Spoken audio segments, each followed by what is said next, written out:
Hello আমার ভালোবাসার বন্ধুরা, কেমন আছো তোমরা সবাই? তোমরা নিশ্চয়ই অনেক ভালো আছো আর আমার গল্পগুলো শুনে অনেক সুখ নিয়েছ। আমি তোমাদের শক্তিতেই তো নিয়মিত নতুন ভিডিও নিয়ে আসছি আর সাথে থাকছি তোমাদের জন্য মজার গল্প। তো তোমরা আমার চ্যানেলটি সাবস্ক্রাইব করে আমার সাথেই থেকো প্লিজ। আজ আমি তোমাদের আমার পাশের বাসার ছেলে আর তার মায়ের গল্প শোনাব। তো ভিডিওতে একটি লাইক দিয়ে চ্যানেলটি সাবস্ক্রাইব করে দাও। তো চলো শুরু করে দিই আজকের নতুন ভিডিও।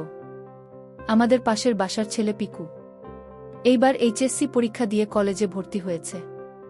বাবা মায়ের একমাত্র আদরের ছেলে, কিন্তু বয়সের তুলনায় পিকু নাকি একটু বেশি হাবাকুবা। লোকজন তো সবাই সেটাই বলে, কেউ সেই কথাটা পিকুর মুখের উপরে কথা বলার সাহস পায় না। পিকুর পরিবারের কারণে। হ্যাঁ, পরিবার এই এলাকার সবচেয়ে ধনী পরিবার। পিকুদের পরিবারের পদবি হল রায়। পিকুদের এই গ্রামে গুটি কয়েক পরিবারের বসবাস। সবাই সবাইকে চিনে। পিকুর পরিবার ছিল স্থানীয় জমিদার। তারপর পিকুর দাদু নিজের বিজনেস শুরু করে দিয়েছিল।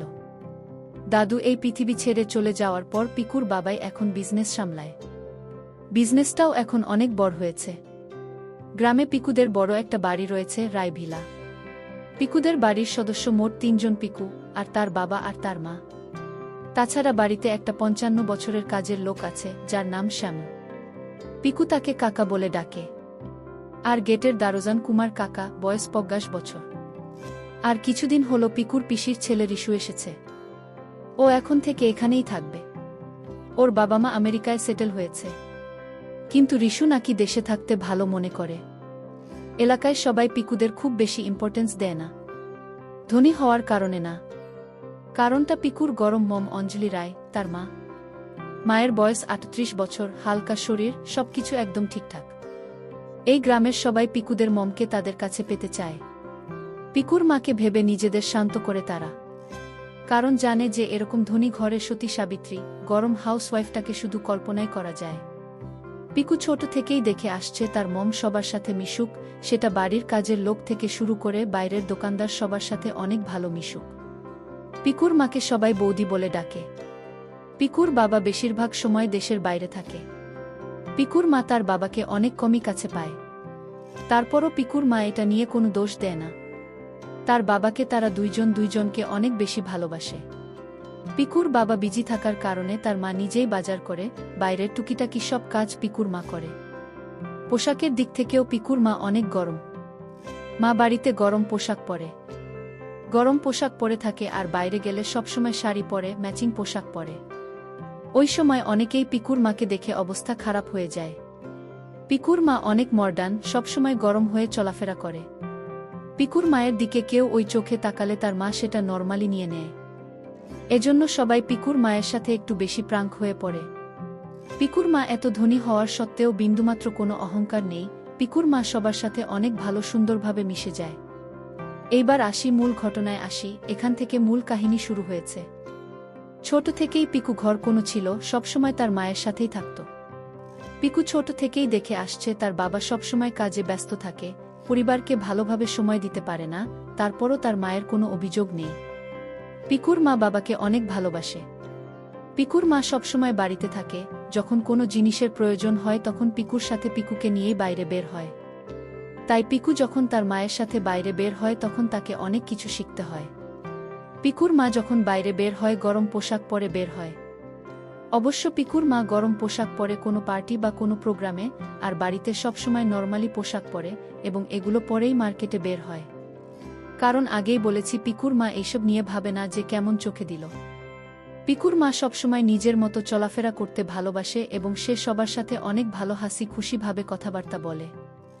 এর জন্যই তো অনেকে এই ভালো ব্যবহারটার সুযোগ নেয়। ছোট থেকেই বাইরে একাই বের হতো না পিকু, সবসময় তার মায়ের সাথে বের হয়, আর বাকিটা সময় তার মায়ের সাথেই ঘরে থাকে। পিকুর প্রতি পিকুর আলাদা একটা দুর্বলতা আছে। পিকুর মা যদিও কারো সাথে একটু হেসে কথা বলে, পিকুর কেমন যেন হিংসা হয় মাকে। পিকুর অনেক সুন্দর দেখায়, সেটা যখনই যেরকম ভাবে থাকুক না কেন। অন্য সবার মতো পিকু নিজের মাকে ভেবে নিজেকে শান্ত করে, কারণ তার মা সেই টাইপের একটা গরম মেয়ে।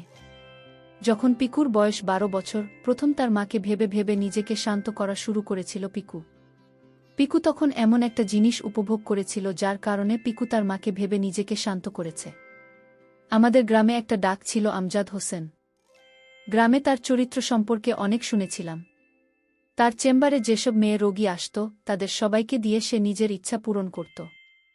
বয়সটা মোটামুটি ৪২-এর মধ্যে, কিন্তু দেখতে অনেক হাঁটতে পার হতে থাকে। কাঁচা পাকা দাড়ি আর কাঁচা চুল, গায়ের রং ফর্সা। তাকে ডাক্তার কাকু বলেই ডাকত পিকু। আগে মাঝে পিকুর চোখ হলে তার মা পিকুকে নিয়ে সেই ডাক্তার কাকুর চেম্বারে যেত। তখন পিকু দেখত ডাক্তার কাকু তার মায়ের দিকে কেমন একটা চোখে তাকিয়ে থাকত। পিকুর মা সবসময় গরম পোশাক পরে যেত, যার কারণে তার মার ওই দুটো অনেকটাই বোঝা যেত। সেটা পিকু উপভোগ করত। তো এমনই একদিন পিকু স্কুল থেকে তাড়াতাড়ি বাড়ি ফিরে চলে এসেছিল। পিকুর অনেক শরীরে ব্যথা করছিল। বাড়ি এসে তার মাকে বলার সাথে সাথে পিকুর মা পিকুকে আমজাদ ডাক্তার কাছে নিয়ে গিয়েছিল। পিকুর মা সেদিন একটা গোলাপি কালারের গরম পোশাক পরেছিল। ডাক্তার কাকুর কাছে যখন পৌঁছালো, কাকু তখন তাদের দেখে ভিতরে আসতে বলল। ভিতরে গিয়ে বলল, দাদা দেখো না, পিকুর অনেক শরীরটা ব্যথা করছে। ডাক্তার কাকু তখন পিকুর মায়ের ওই দুটোর দিকে তাকিয়ে বলল, চিন্তা করবেন না বৌদি, আমি দেখছি। এরপর কিছু ওষুধ দিয়ে বলল, ভয়ের কোনো কারণ নেই, এই ওষুধগুলো খেলে ঠিক হয়ে যাবে। পিকুর মা ডাক্তার কাকুর দিকে তাকিয়ে একটু হেসে ধন্যবাদ জানালো, ভিজিটের কথা বলল।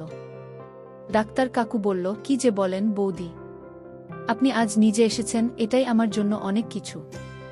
আপনার কাছ থেকে ভিজিট নিতে পারবো না বৌদি। পিকুর মায়ের ওইদিকে তাকিয়ে বলতে থাকল। পিকুর মাও ব্যাপারটাকে নরমালি নিচ্ছিল।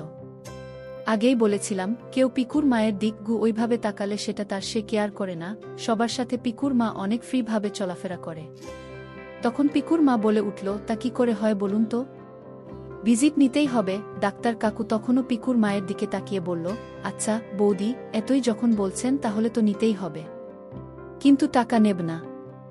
একদিন সময় করে আপনার হাতের রান্না খাইয়ে নিব। পিকুর মা বলল, ও তাই, তবে আজ রাতেই চলে আসুন না। ডাক্তার কাকু তখন পিকুর মায়ের মুখের দিকে তাকিয়ে বলল, নিশ্চয়ই বউ, তা দাদা কি বাড়িতে নেই? পিকুর মা বলল, না দাদা এখন কলকাতায় আছে, এই মাস্টার বিজনেসের জন্য কাজে ওইখানে থাকতে হবে। পিকু দেখল ডাক্তার কাকুর মুখে একটা খারাপ হাসি ফুটে উঠল। তখন আবার তার মায়ের দিকে দুটোকে তাকিয়ে হেসে বলল, তাদের খাবার আইটেমে কি ভালো খাদ্য থাকবে?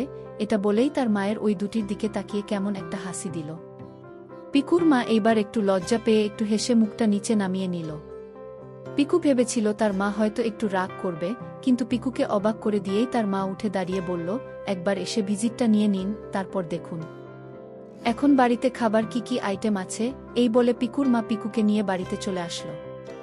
ডাক্তার কাকুর এরকম ভাবে তাকানো আর তার মায়ের সব বুঝেও নরমালি বিহেভ করাটা পিকুর কাছে অনেক গরম মনে হচ্ছিল। আর প্রথম পিকুর ওটা যে কেমন জেন করছিল এইসব ভাবতে পিকু বাড়িতে চলে আসলো। পিকু আর তার মা পিকুকে নিয়ে কিছুক্ষণ রেস্ট করার পর রান্না করতে থাকল। পিকু বুঝল আজ রাতে ডাক্তার কাকুর তার ভিজিট নিতে আসবে, সেই জন্য এত আয়োজন। রাত ৮টার দিকে পিকু তার মায়ের পাশে বসে টিভি দেখছিল। তার মা একটা মেরুন কালারের গরম পোশাক পরেছিল। এইভাবে টিভি দেখতে কলিং বেলের আওয়াজ হলো। পিকু বুঝতে আর বাকি রইল না যে ডাক্তারের কাকু চলে এসেছেন। তার মা গিয়ে দরজা খুলে দিল। পিকু কেমন জানি অন্যরকম দেখাচ্ছিল এবং পিকুর মনে অনেক খুশি হতে থাকল। পিকুর মা দরজা খুলতে পিকু দেখল ডাক্তার কাকু ভিতরে ঢুকছে। তার মায়ের সবকিছুর দিকে তাকিয়ে চেয়ারে বসল। আসলে পিকুর মা আর যা পড়েছে তারে ওই দুটো অনেকটাই দেখা যাচ্ছে। পিকুর মায়ের এরকম সাজগোজ পিকুর কাছে নতুন না, কিন্তু বাইরের মানুষের কাছে এরকমভাবে পিকু তার মাকে কোনোদিনই দেখেনি। তো তারপর ডাক্তার কাকু টেবিলে বসে যতক্ষণ খাচ্ছিল ততক্ষণ তার মায়ের ওই দুটোর দিকেই তাকিয়ে গল্প করছিল। বিক্রমা সেটা কেয়ার না করে আরও বেশি কাকুর সামনে নিচু হয়ে খাবার বেড়ে দিচ্ছিল। খাওয়া শেষ হতেই ডাক্তার কাকু বলে উঠল, বৌদি, রান্নাটা তো দারুণ হয়েছে। এরকম রান্না যে শেষ কবে খেয়েছি তা ঠিক নেই। পিকুর মা বলল, তাই তা এতই ভালো মনে হলে মাঝে মাঝে এসে খেয়ে যেতেই তো পারেন। ডাক্তার কাকু বলল, অবশ্যই বৌদি, তা বৌদির খাবার তো শেষ হয়ে গেল, এইবার কি আসল খাদ্য পাব? বলে পিকুর মায়ের ওই দুটো দিকে তাকালো। পিকুর মা সবার সাথেই ফ্রি, বাট এরকম হওয়ার আলাপ আজ প্রথম দেখল পিকু। কেমন জানি হয়ে যাচ্ছে ছিল, এগুলো এনজয় করতে থাকলো। এইভাবে দিন যেতে থাকলো। ডাক্তার কাকু মাঝে মাঝে পিকুদের বাড়ি এসে তার মায়ের হাতে রান্না খেয়ে যায়, কিছুটা সময় বসে তার মায়ের সাথে গল্প করে। তেমনি একদিন দুপুরবেলা কাকু পিকুদের বাড়িতে এসেছিল, কিন্তু সেই দিন স্কুল থেকে তাড়াতাড়ি চলে এসেছিল পিকু। কিছু বলতে যাবে এমন সময় তার মা রুম থেকে বের হলো। আরে দাদা, আপনি এই সময়? তারপর তারা বসে গল্প করতে শুরু করল। পিকু তার মাকে বলে খেতে চলে গেল। তারপর কি হলো তা তোমাদের আগামী পর্বে জানাবো। তো বন্ধুরা, আজকের গল্পটি তোমাদের কেমন মনে হলো তা আমাকে জানিয়ে দিও। আর আমার নাম নতুন নতুন গল্প পেতে আমার চ্যানেলটি সাবস্ক্রাইব করে আমার সাথেই থেকো। তোমরা সবাই অনেক ভালো থেকো, আর এইভাবেই আমার গল্পগুলো শুনে নিজেকে শান্ত রেখো। বাই বাই প্রিয় বন্ধুরা।